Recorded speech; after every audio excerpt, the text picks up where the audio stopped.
Welcome to Do You Know, a STEM ecosystem podcast.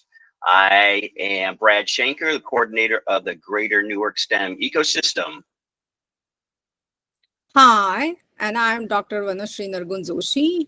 I am lead for Liberty STEM Alliance ecosystem.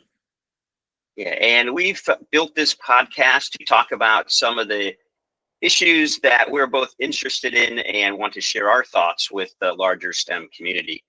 Today's topic, there was an article at the beginning of October in District Administrator, why career-connected learning is about more than jobs.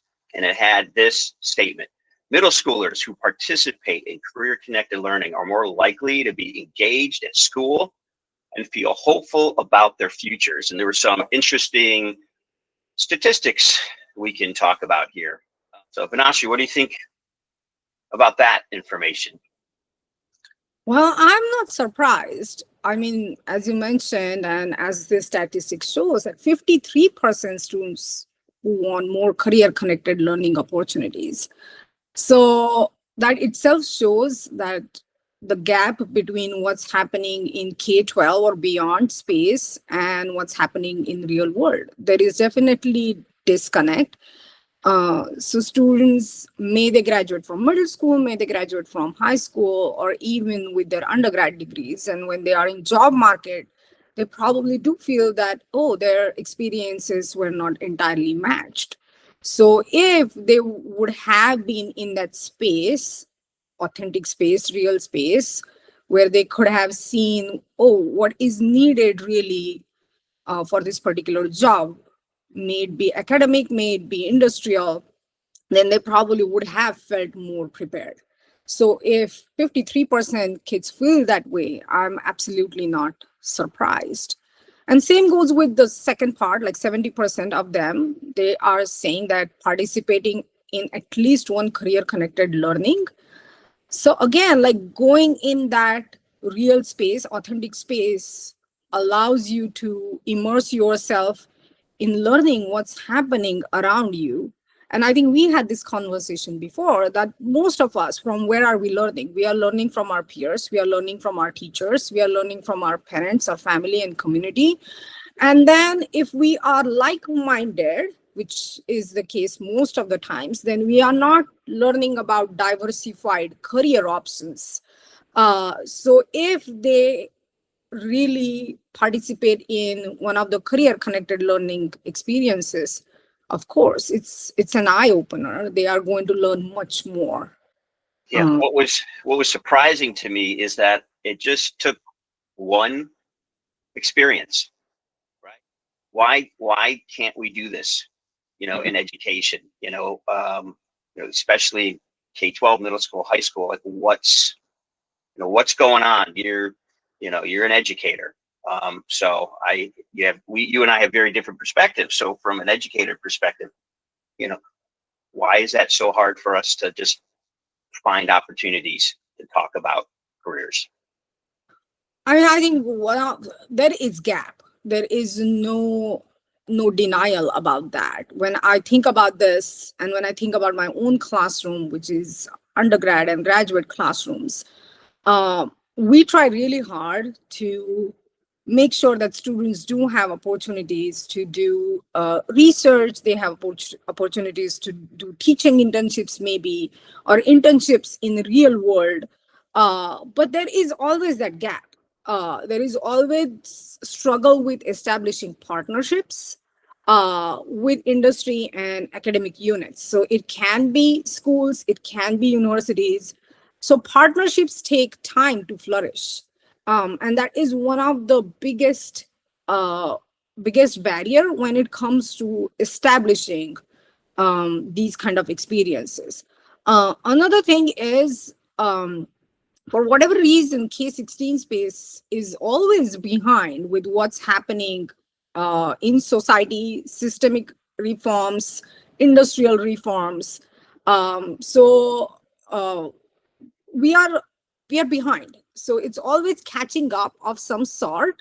And we all feel that way about AI. Everybody's talking about it, and everybody feels still like I know it, I'm using it, but I don't know how I can be using this as useful tool in classroom maybe. And teachers, like we all, like all educators, we are struggling with it a little bit. Yeah. And then another part of this is also the constraints, the curricular constraints, that even if as teachers, educators, we want them to practice some of these higher order skills such as critical thinking, problem solving, we have restrictions. We are in a way sometimes preparing them for test taking. We have pressures of performing, that I need to finish this chapter by end of the day, or this much by end of the semester. So when we have that kind of pressure, sometimes we cannot take the liberty to discuss, to ponder, to go to a exploratory space. So I can think of some of those reasons. Yeah. It's funny you mentioned the test taking. I just read, I can't remember, this might be for another discussion for us, is about the time taking it. We're teaching to take a test versus teaching to have a career. It's some of the other stats here were like, what some of these other barriers from the middle schoolers' perspective, right? The majority of them say they don't have access to many of the career related activities. So, it's either they're not bringing it to school, or that's not something that is in their community for them to experience. But this one maybe was more shock. 3 out of every 4 said that they're being taught, even if it's career connected, doesn't align with their interests. So I'm curious if that's where I think there's some flexibility, right? In the standards and the curriculum is, making sure we're asking the students what they're interested in. I mean, it's a great opportunity for some personalized learning. I think it's an opportunity to get them to think critically, which is something else we can chat about. I don't know if this stat still exists, but many years ago, Walmart had, employed the most IT professionals in the world.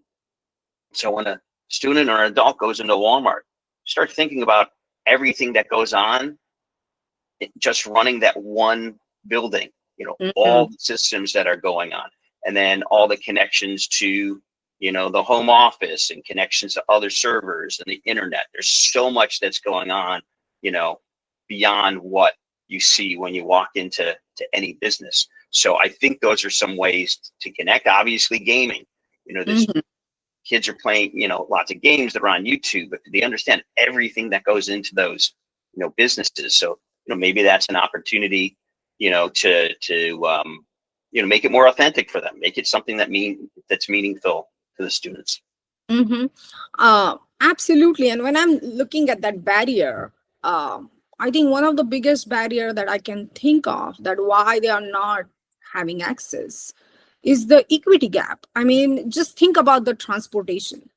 So taking kids from their school setting to one of these settings, that needs money, that needs support.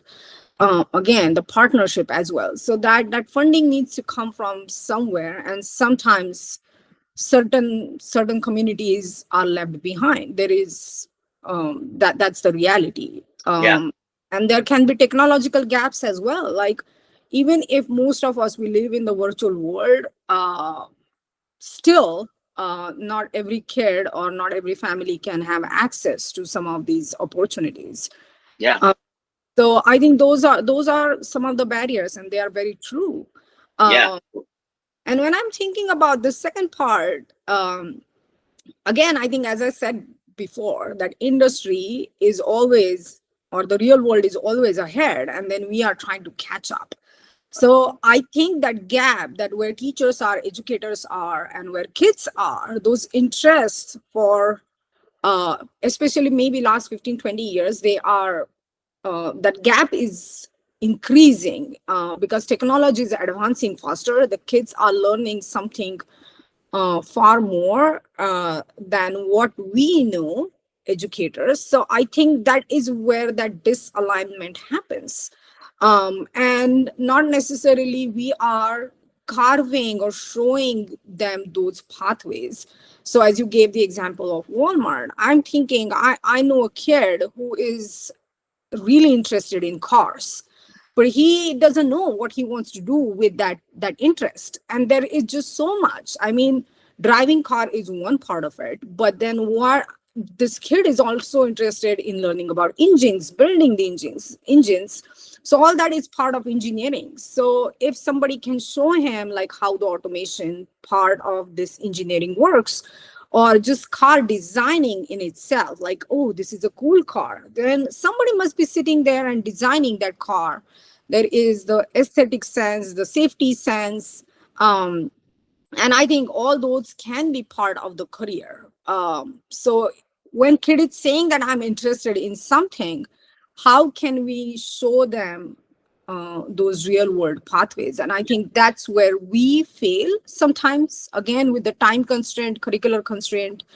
The career counselors may have a huge load to be able to sit one-on-one and give those kind of advices. And that's why we need partnerships. That's why we need these ecosystems that we have. Yeah, and it's a good point. And so one of the things that we're talking about what's not happening, let's talk about what's happening here with the few minutes we have left. So we talk about the challenge of partnerships, and it's something it's one of the key reasons the STEM ecosystems exists, is to bring together educators, business, industry, community organizations. But we have to find ways to work together and to be able to do it that meets every organization and every individual where they are. We have to take baby steps, but if they're very intentional baby steps, and we look at ways to do them upstream, I think we can really make an impact. We've known this article mentions that the effectiveness of mentorships, connecting students with STEM professionals or other career professionals.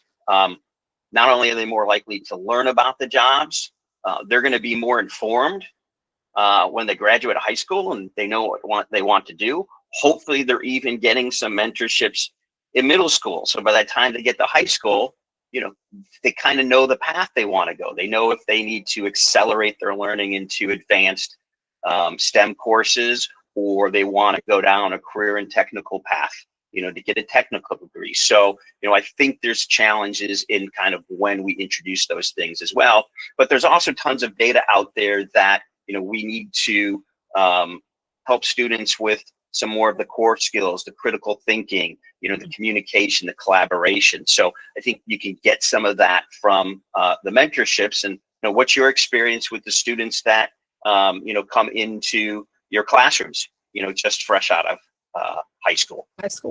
And I'm so glad that you mentioned some of those key skills, the collaboration, the creativity. So usually when I see students who come to my class, and especially the freshmen or sophomore, they do struggle with some of these skill sets, like when it comes to collaboration, when it comes to critical thinking. They are not entirely ready or just taking initiative in any group project. There is a lot of hesitation, and I'm still figuring out from where does that hesitation emerge from. Is it lack of confidence? Is it lack of experiences that they might feel that, oh, I'm not ready for this particular task? So definitely I feel some of those skills absolutely missing, and they are soft skills. So there are two parts to a coin. I feel like you need to know your content, but then second part is how are you communicating what you know? And sometimes this second part, which is equally important, is where kids are struggling. And then that's where mentors come in picture. I feel like if somebody can help them navigate that space by asking questions, by giving them opportunities to open up, let them ask their own questions, I think some of these things can be absolutely solved. And I think with this, there is one more barrier. I feel that a lot of industries and a lot of universities are not ready to, well, not ready is not the right word, but they are a bit hesitating to bring kids on campus or bring to the industrial setting, because there is a liability issue as well. So I think something in between. So instead of doing research internships or industrial internships, maybe we can establish teaching internships for these kids, which is kind of middle ground. It allows kids to practice their own content, work on their soft skills, still be around mentors, which probably come from industrial setting or academic setting. And it's a win-win situation for everybody. And Liberty is doing something like that. Podcast. So we want to remind everybody, you can join the conversations. STEM Ecosystems is actually a worldwide collaborative. There's over 120 ecosystems around the world. Greater Newark STEM and Liberty STEM Alliance are just two of the ecosystems here in New Jersey. Vinashri and I also have our own organizations and other businesses that we dabble into to get connected to STEM and education. And you can certainly visit any of these websites. Liberty and Greater Newark are supported by the New Jersey STEM Pathways Network, which then we all roll up into, again, the STEM ecosystem. So hopefully we'll check you out. And if you have interest in joining us, please visit the websites, join us, like our pages, and we'll talk again soon. Bye. Bye.